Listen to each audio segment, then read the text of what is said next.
The Tolkien Road, Episode 166, The Hobbit, Chapter 18, The Return Journey.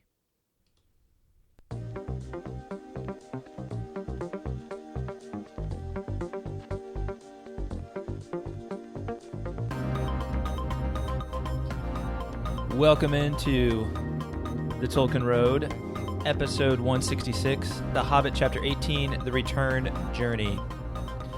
Greta. John. Time for another episode. Yes, it is. Let's just do this thing. That's what I'm talking about. That's right. That sounds awesome. We're going to fade the music out so we don't have to just kind of banter over it. Okay. Because it's long. There it goes. Bye-bye. Has it like gotten longer as the episodes have gotten? It just keeps getting, I just keep further looping in? it longer. Yeah. Oh, okay. So it's not our imaginations. It actually has gotten longer? No, it actually hasn't really gotten longer. Oh. Yeah. So it is our imaginations. Or us just having less to talk about? In the opening sequence? Sure. Okay. I'm just going to say sure, and so we can move on from that. Someone's in a hurry today. Are we being hasty, John? Don't be hasty. I just want to talk about... Look, people. Look, Greta. I just want to talk about some Hobbit, okay? Okay. Some Hobbit, Chapter Fair 18. enough. That's what we came here to do. That is what we came here to do. Have you been getting complaints? Is that what this is about? No. Too much banter? No. Okay. All right. You're just feeling efficient today. And even if people were complaining, I'd be all like, this is my podcast. I'm going to talk even longer. I do what I want. Just kidding. We accept all of your feedback and respect it. All right. Most of it. Hey, don't forget about Patreon, being a patron. Patronize us. $1 or more per episode is all it takes to become a patron. And you get early access to the episodes. This one is going to go up a few days early. And right on the heels of this one, we're going to be recording the last episode of The Hobbit, Chapter 19. And that one will go up as well. So and then that one won't actually be out for another week after that. Whoa. So the people... That should be enough to just get you to head on over to Patreon right now. So if you're listening to this one and you're like, man, I really want to listen to Chapter 19, you know what you do? You just head on over to Patreon and pledge $1 or more per episode. Just $1. I mean, look, if you really wanted to, you could just do $1 one time per month. Mm-hmm. And... you'd get early access because that's all it takes. That's all. We don't ask a lot. No. But we give a whole lot. That's what we do. We're givers. Yep. Mm-hmm. You're right. And we're humble as well. Uh-huh. All right. So... and no, we're not patting ourselves on the back right now. And, hey, don't forget to rate us on iTunes. Super simple to do. Those 5-star ratings are the easiest way you can help get the word out about the Tolkien Road. I'm excited about the future, what the future holds for this podcast. Yeah, me too. Me too. We've been looking beyond, and we got some, it's kind of tight as far as our patrons voting on the next work we do. Had some good discussions over there on Patreon about what we might be doing in the future. Right now it looks like it's the Children of Thorin and Beorn and Luthien and the biography of J.R.R. Tolkien by Humphrey Carpenter are all in the mix. I've been reading the bio again. Yeah. And I'm really enjoying the heck out of it this time. It's fun to use Google Maps and look at the area of Birmingham, England, which I think is how you say it. They might say it like Birmingham or something like that. We have a Birmingham close to us here in the States, Birmingham, Alabama, and we say it Birmingham. Yeah, but with an English accent, it probably sounds more refined. It does. Mm-hmm. Well, generally that's how it works. Birmingham. Yes. Birmingham. Don't say more than that because then you'll start sounding Australian. You're right. Yeah, that's how Greta. That's how I. You may that's recall how I do. that when Greta starts trying to speak with a British accent, she ends up sounding Australian. And then it kind of morphs into redneck, yeah, mountains of Tennessee. Who knows? Who knows where it even goes? Backwoods. Some strange. It just kind of all falls apart. Southern, yocalness. So yeah, I've been enjoying the heck of that. But you can become a patron and weigh in before the poll closes, which will be soon because most of our patrons have already voted at this point. Do we get to vote?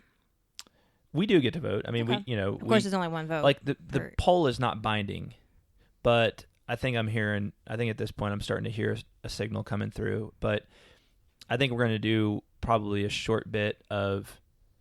Right now, it's looking like it's going to be the Children of Thorin. I'll just say that. And which is great because that was basically it was either that or the biography of J.R.R. Tolkien was what I was thinking for next. Mm-hmm. But I think we're going to also we're going to revisit the Tolkien film, the Tolkien biopic, and look at like the relevant portion of the biography to do kind of a, dealing with the controversies of the film and say how much do they line up with reality? Yeah. So I think it's an interesting question, and I wasn't prepared to speak in a very detailed way to that when we saw the movie because it'd been a long time since I'd read his biography. Mm-hmm. But I feel like I'm getting my bearings with that as I go through and read this biography over. So we're not going to cover the whole book, but we'll probably just do 1 or 2 episodes on that subject. But eventually I would like to do the whole biography, further down the road. Yeah, So I like that.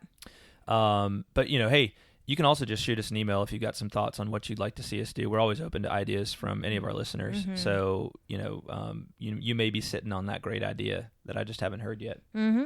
Yeah, So. there. And that's the beauty of the world of Tolkien. It's so vast. Yeah, I've been thinking about it. I was kind of thinking like when we came, because when I set out to do this, it was like we're going to get all the way through the 3 major works and hit some other things that I really love about Tolkien. And then who knows, maybe we'll continue after that, maybe not. But I've really just been feeling this second wind this year and have so many more ideas and things that I want to cover, topics that I want to cover. So, yeah, we'll see what the future holds. Yeah, it's exciting. It's definitely exciting. All right. No news from Latron Prime as of late. Okay. So last thing we heard was about J.A. Bayona being an executive producer, or I think an executive producer, but at least writing the first 2 episodes of the Amazon Middle-earth TV show. Right, we still need to watch that movie. Yeah, people still refer to it as Lord of the Rings on Prime or Lord of the Rings on Amazon, and I'm like, I think half of the world out there still thinks that Amazon is like redoing the movies. I mean, it's just funny turning to me. the movies. We're just going to break up all the movies into hour-long episodes. Well, and I know there's no like really easy way, because would Middle Earth suffice if you said just our new Middle Earth TV show? Would that be sufficient? Like, would people understand? Would people understand? Might not. Yeah. It's the brand is really Lord of the Rings, right? Right. And that's maybe the branding decision they've made. So is it Lord of the Rings spin-off? Is that kind of it's really Lord of the Rings. Yeah. Yeah, I guess you call it a spin-off or a prequel. Yeah.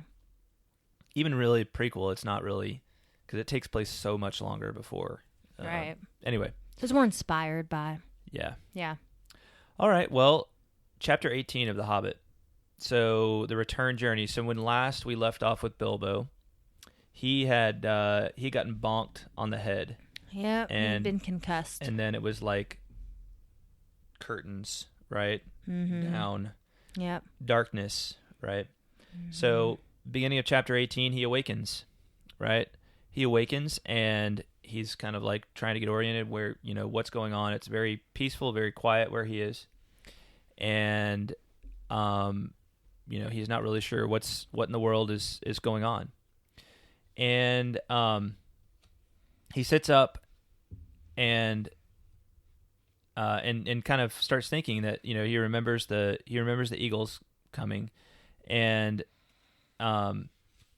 he starts surmising that okay, maybe victory happened, right? Yeah. Maybe we won.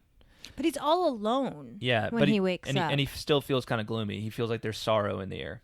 He was not alone when he got knocked out, was he? No, he wasn't. But he was wearing his ring. He had the ring on. Yeah, yeah. That's the problem. Yeah. So, and then all of a sudden he becomes aware of a man climbing up, mm-hmm. and he calls out, "Hey, hello there."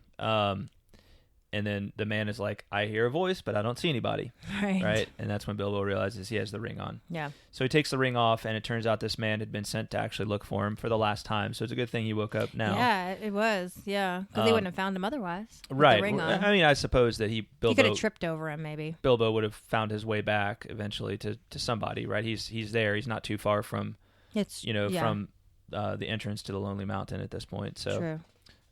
But nevertheless, he's found. He takes his ring off. And then it turns out they're looking for him because he needs to go to Thorin, right, who is on his deathbed. So on that note, it is good that he woke up and was found now, because if he had just been kind of wandering around in a daze, he might not have been by Thorin's bedside when Thorin dies. Right. So, yeah, it may have been too late. So unfortunately, it is the end of Thorin's story. Mm-hmm. Yeah. Thorin has suffered a mortal blow in the midst of battle, and he's still with us, but he's fading fast.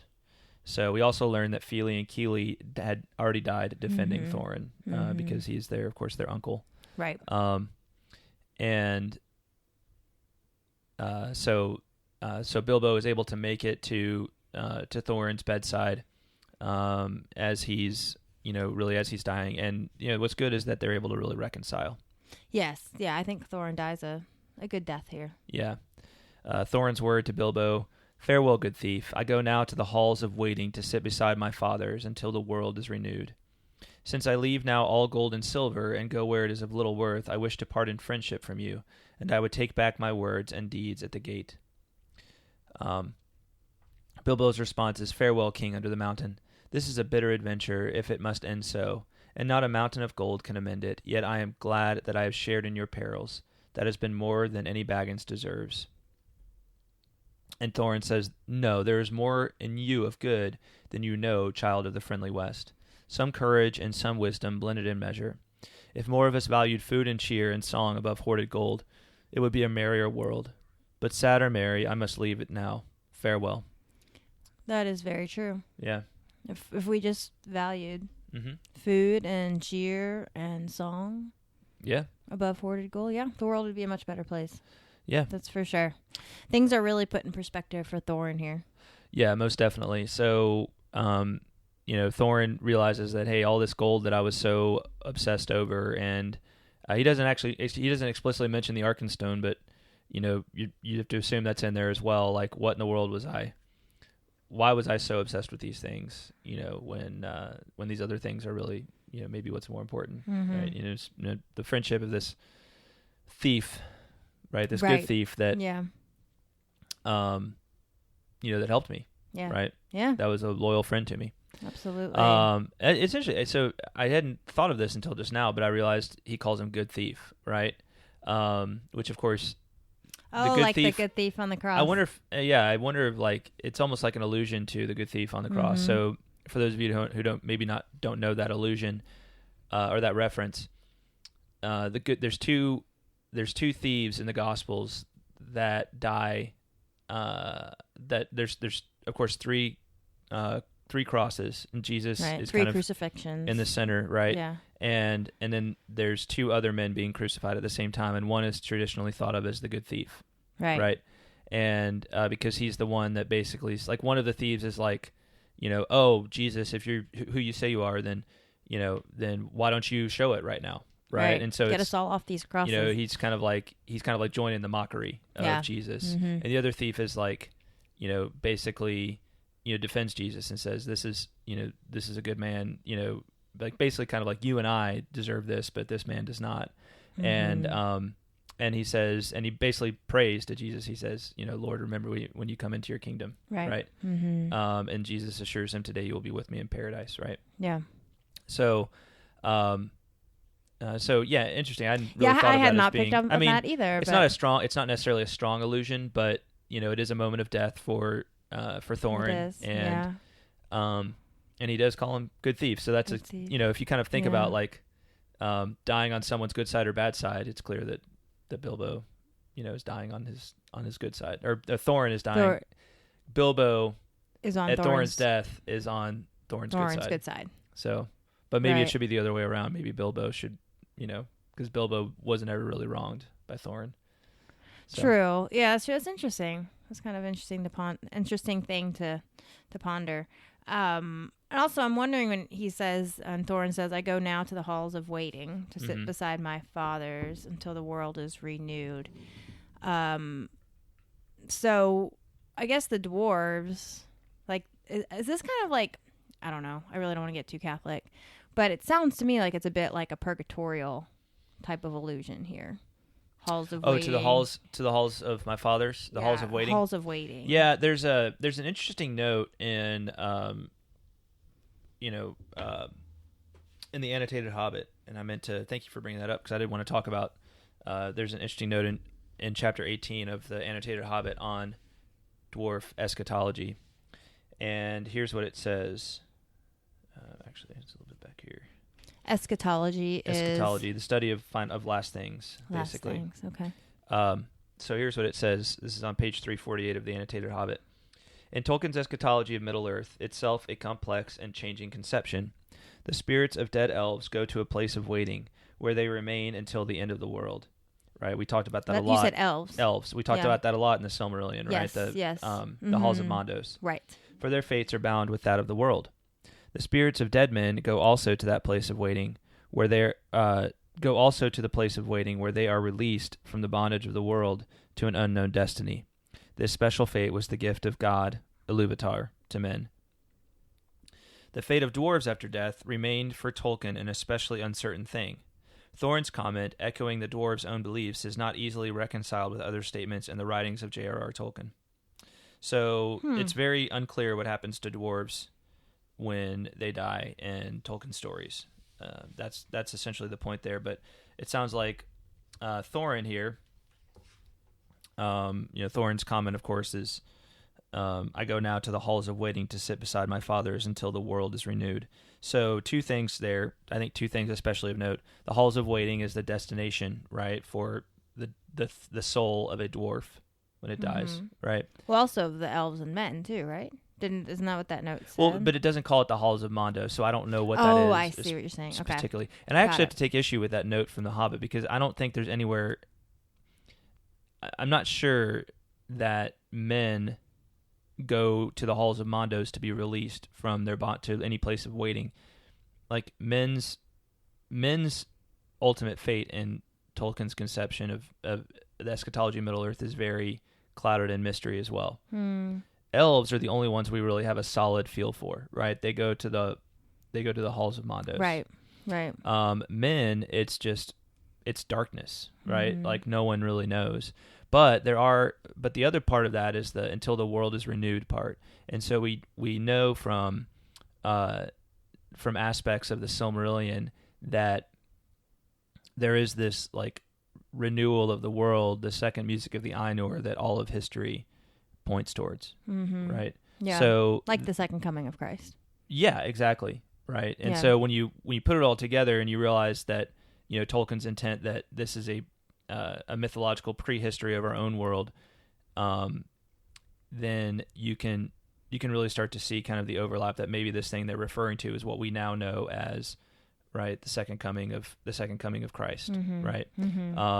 And that's what they wouldn't have known who Christ was. Like the Bilbo, hobbits, dwarves, elves, men of that time would not have known who this Christ person was. Sure, right, absolutely. So all they just there's this kind of general sense that the world will be renewed, right? And and that is in keeping, right? The renewal of this world, right, is in keeping with Christian eschatology. Yeah, absolutely. Right? Yeah. The resurrection of the dead and the life of the world to come. So, just a little refresher there for in the Christian belief, we're not just like what's mentioned here, right?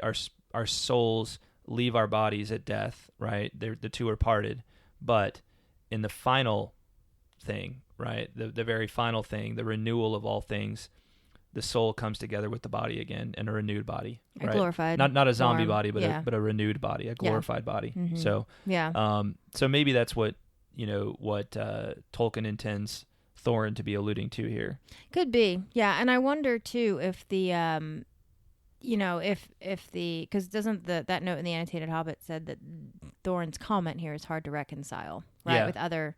So it seems like maybe the end game for dwarves was a bit shrouded in mystery, and I wonder how much of that goes back to the fact that they were really created by accident or in disobedience, really, right?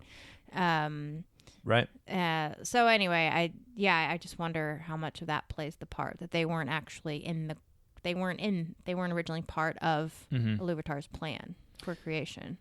Right? Yeah, I mean it might. Just a thought. Yeah, and again, I didn't get a chance to check all the references that he'd listed there as being ones that they potentially are hard to reconcile with. But there's not a lot known. That might be an interesting topic, little diversion at some point to look more deeply into the kind of dwarvish eschatology. But anyway, that's a little bit of explanation as to what Thorin is speaking of here. Right. Yeah, so. Absolutely. But it really is. It's a beautiful parting scene for Thorin and Bilbo, considering all they've been through together. And yeah. I love that Bilbo says that I am glad that I have shared in your perils. You know, I mean, he's not just like, you know, he's realizing that you have to take the bad with the good. Right. You know, and that there was even, that even through those perils, there were high notes. There was, you know, glimmers of light. So he's thankful for all of it, not just the good. Yeah, most definitely. Yeah. All right. So next we have the order of battle, right? So the final note on really how the battle ended. So Bilbo, we do see that Bilbo went off by himself after Thorin passes away, and really was off by himself crying, right? You know, mourning Thorin's death, and probably Fili and Kili as well, right? Yeah, absolutely. So, you know, Bilbo, the narrator takes this opportunity to kind of fill us in on what happened after Bilbo was knocked out. You know, the last thing we know is there were eagles, and then Bilbo loses consciousness. So apparently the eagles had been suspecting the goblins were up to something, because, you know, the eagles are kind of scouting. Yeah. You know, scouting the area. Yeah. And, you know, all about, as they want to do, because they fly high up in the sky and can see all kinds of things going on. And they just had this sense that the goblins were up to something. And so when they realized that the Misty Mountains that the Lonely Mountain is under attack, they fly over, of course, and they start that second army that had come over, the second goblin army that had come over the top of the mountain, and was really presenting the biggest problem for the dwarves and the men and the elves. Yeah. The eagles started grabbing those goblins and throwing them off the mountain. Right. Yeah. Putting them to death. That's second offensive. So, yeah. And then one thing we didn't know before is now we know is that Beorn shows up. Yeah. So. Yeah. Big bear Beorn. Yeah, and apparently Beorn is just kind of like, you know, he's like he does a lot of damage single-handedly. He's like does Hulk. A lot of damage. Yeah. Exactly. Yeah. It's like Hulk. Yeah. Yeah. Hulk smash. Yeah. That's a good analogy. He is on the warpath. Beorn smash. Yes. He came alone and in bear shape, and he seemed to have grown almost to giant size in his wrath. It's interesting to think of Beorn maybe getting larger and scarier the madder he is. Gets. Yeah. Right? Yeah. So yeah, maybe I guess he kind of is like. Yeah, I was gonna Hulk say, doesn't happen to Hulk too? Yeah. So and Beorn is the one who recovers Thorin after he's fallen, and Beorn kills Bolg, right, the leader of the Goblin Army. Goblin King, yeah. And then the goblins really at this, you know, they're like, we're not going to survive against this giant against the eagles and this giant, extremely angry bear man. So let's get out of here. And so the goblin army is scattered at that point, and it's victory for the good guys. Yes, it is. Can we back up just a hair? I wanted to just in this part right before before Bilbo learns kind of how victory was won. He says, "You are a fool, Bilbo Baggins, and you made a great mess of that business with the stone. And there was a battle, in spite of all your efforts to buy peace and quiet. But I suppose you can hardly be blamed for that."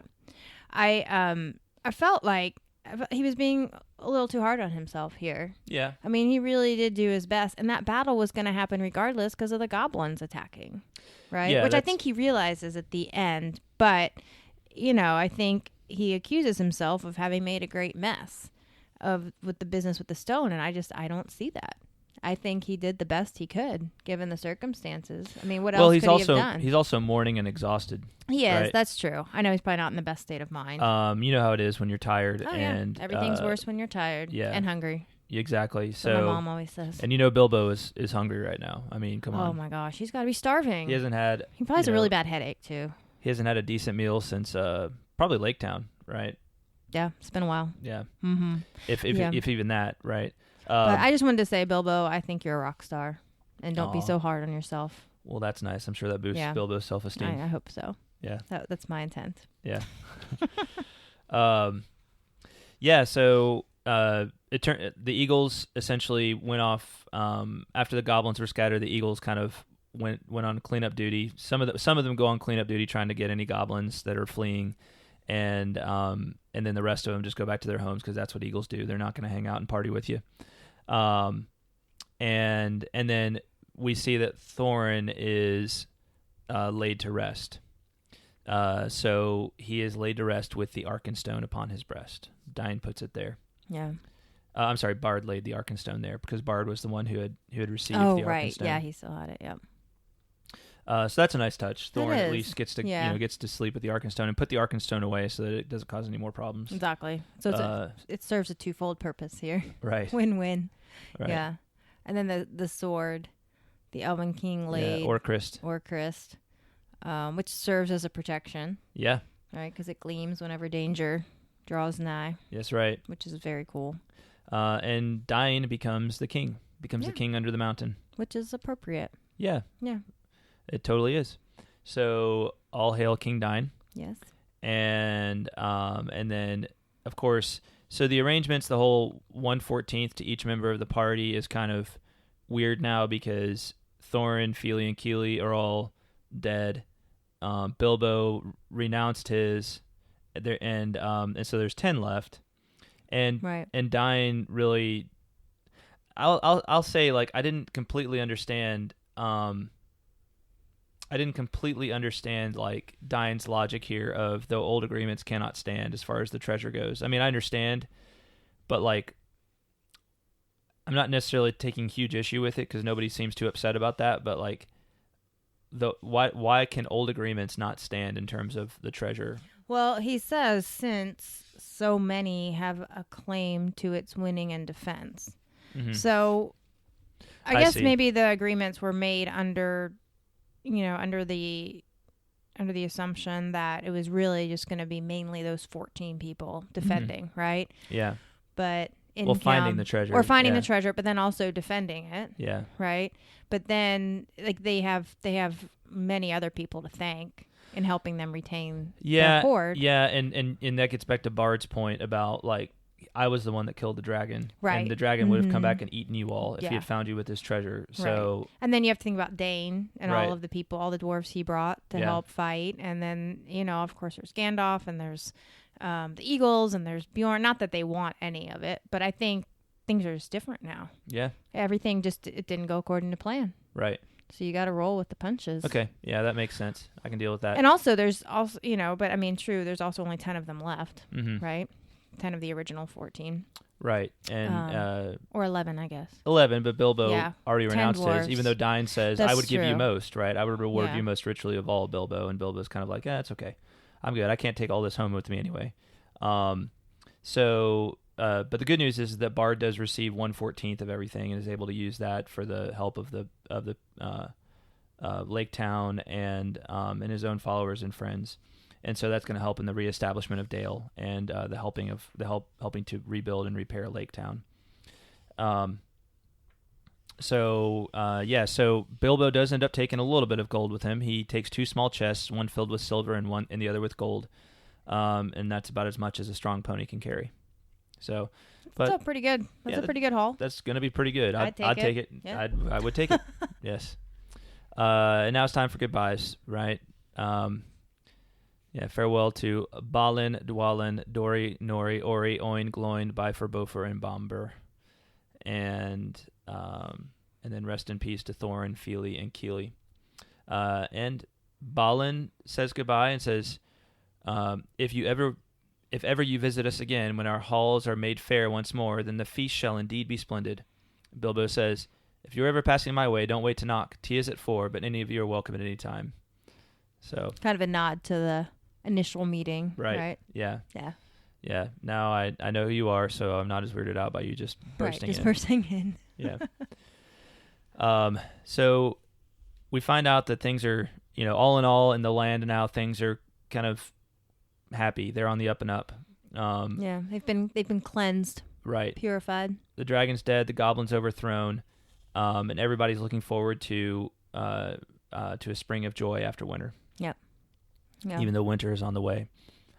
So Gandalf, Bilbo, and the Elven King and the Elven armies, Beorn, all set off on the road home.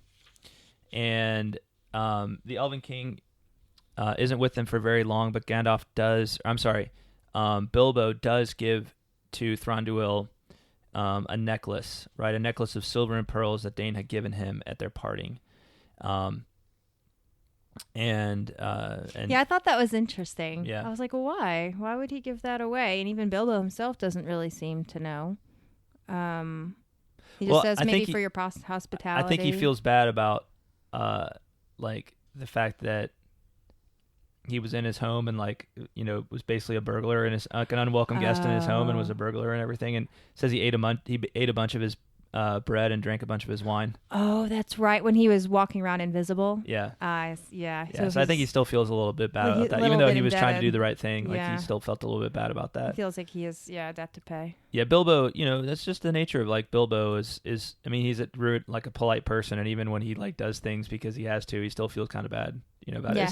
It's like most normal people probably would. You find yourself in a dilemma. You're like, well, I'm not trying to make it harder on this person, but I kind of feel like I got to do this, right? I feel bad about it, but I got to do it, Yeah. So. Yeah.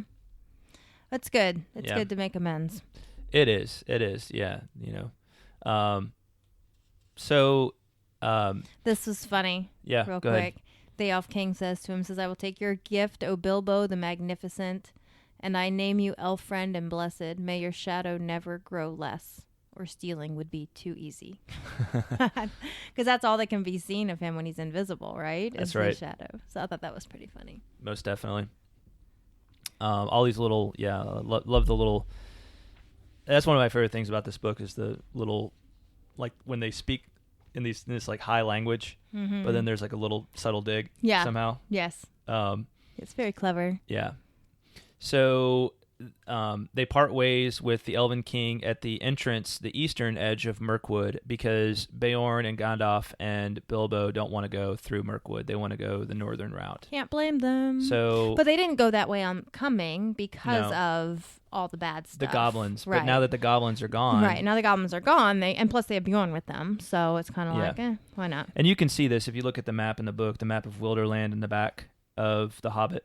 Basically they're there at the entrance right near the Elven King's halls, and they decide to go the northern route. So you can see it's going to be a significantly longer path for them. Yeah. To get back to all the way back to Beorn's place. So. But it's better than Mirkwood. It is better than Mirkwood. Don't want to have to deal with any big spiders again. Yeah, it's true. So journeying, Gandalf, Bilbo, and Beorn. And it's not it's not all roses and rainbows on the way back. I mean, it says they have many hardships and adventures. Yeah. That was interesting to me that, the wild was still the wild, and there were many other things in it those days beside goblins. But he was well guided and well guarded. The wizard was with him and Beorn for much of the way, and he was never in great danger again. So, it makes you feel a little better as Bilbo when you've got Gandalf and Beorn with you. Oh, totally. The way Beorn handled the goblins at the Battle of the Five Armies should make you... Exactly. I was thinking about the Battle of the Five Armies, and it's it should kind of be like the Battle of the Six Armies, because Beorn is like a one-man army. Yeah, I think you're right about that. So that's how he seems, at least. Mm-hmm. So they do end up making their way all the way back to Beorn's, just as Yuletide is setting in. And so Bilbo is able to spend a good bit of time at Beorn's, just hanging out with Beorn and his animals. That sounds like it'd be a fun place. I'd like to spend a Christmas there, a long Christmas season at Beorn's place. Yeah, me have too. Have animals waiting on you. That would be awesome. Yeah, it would be pretty cool. That would be really, really awesome. Yuletide was warm and merry there, and men came from far and wide to feast at Beorn's bidding. The goblins of the Misty Mountains were now few and terrified and hidden in the deepest holes they could find, and the wargs had vanished from the woods so that men went abroad without fear. So even this part of the world is starting to get a little more bustling with activity from men. And it says that, it gives a little bit postscript on Beorn. Beorn indeed became a great chief afterwards in those regions and ruled a wide land between the mountains and the wood. And it is said that for many generations the men of his line had the power of taking bear shape, and some were grim men and bad, but most were in heart like Beorn, if less in size and strength. So was he not, I felt like he was chief before. Wasn't he kind of in charge of that? Well, I think he was just kind of a lone wolf, Oh, but now he actually has followers and right. kind of like a little army. Yeah, well, I see. And I think that stuff is mentioned at the end of his kind of the people that come after him are mentioned at the end of the Lord of the Rings, because there's a battle that happens up in this area. That's right. That we're not really privy to much of the detail of it, but it is mentioned as there's a battle happening up in this area, and there's also a battle that happens up in the Long Lake, up in that region as well. So. Yeah. So it's just Bilbo and Gandalf now, and they actually take the mountain pass over the Misty Mountains, and they pass the spot where the goblins had captured them going to when they were traveling east, and they get one glance back at the lonely mountain just on the edge of eyesight. On its highest peak, snow yet unmelted was gleaming pale. That shows you just how big the Lonely Mountain is when they can see it from. Of course, they're on top of a mountain themselves at this point. But they've traveled so far. Yeah, it is a long way. I mean, it's pretty amazing. It's like Pikes Peak. Remember driving? You can see especially because you drive through Kansas, super flat. Which is flat. But I just remember you can see Pikes Peak from just way far away. Yeah, you can't see any mountains for a while. You just see this little thing on the edge. Yeah, like a shadow in the distance. And then you get closer and you're like, oh, that's a mountain. Yeah.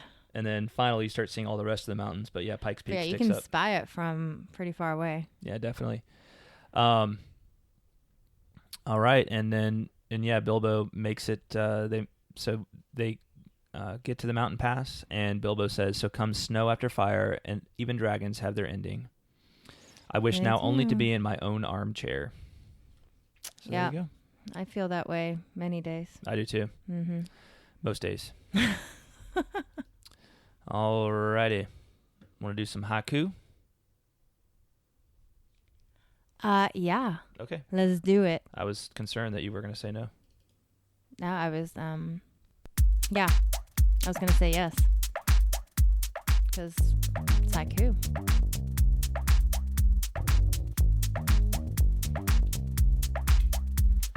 1, 2, 3, 4, 5, 6, 7, 8, 9, 10, 11, 12, 13, 14, 15, 16, 17 syllables in haiku. 1, 2, 3, 4, 5, 6, 7, 8, 9, 10, 11, 12, 13, 14, 15, 16, 17 syllables in haiku. Boom. All right. Time for rock, paper, scissors. Yes. Let's do it. Indubitably. Indubitably. That's a fun word to say. Rock, paper, scissors, shoot. I win. You win again. Man. All right, I'll go first. Okay. At the end of all, things matter not. Parting in friendship is golden. Right on. Yeah, it's true. It is true. Good. Yeah. Parting in friendship. Can't take anything golden. with us, you know. That's the true gold you take away. That is the true gold you take away. Bilbo didn't need to take much gold. Because he parted in friendship. His heart was full of the real gold. It was. Mm-hmm. And that was gold he would carry with him always. Mm-hmm. And gold he wouldn't have to weigh down a pony with. Right on. I mean, lots of perks with that kind of gold. Yes. Yeah. Mm-hmm. All right, your turn. Alrighty. Awakening, our hero finds peace, though purchased at a grievous price. Oh, I like that. Yeah. That's good. Thanks. Good. Well done. Well, thank you. Thank you very much. You're welcome. You're welcome very much. All right.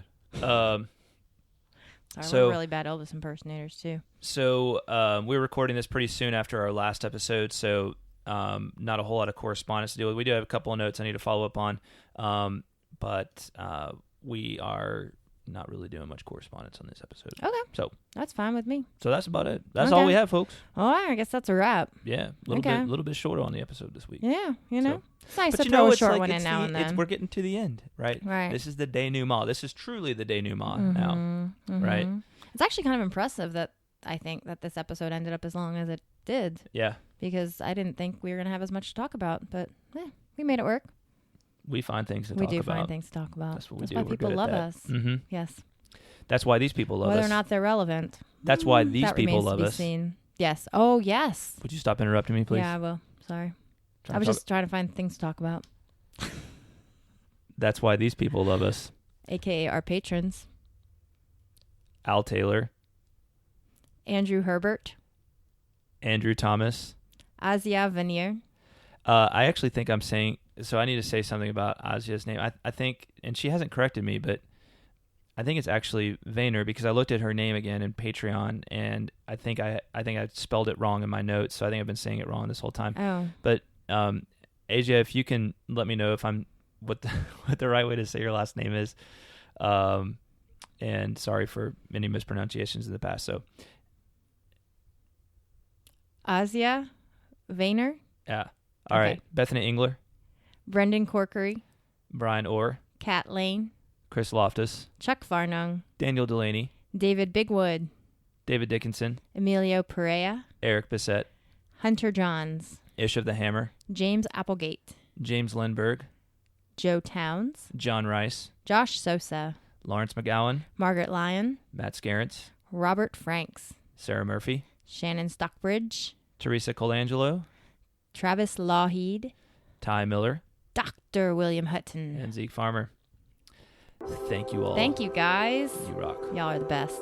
All right, y'all. We will talk at you next time. Yes, we will. Yeah. Be there, be square. Bye-bye. Bye, y'all.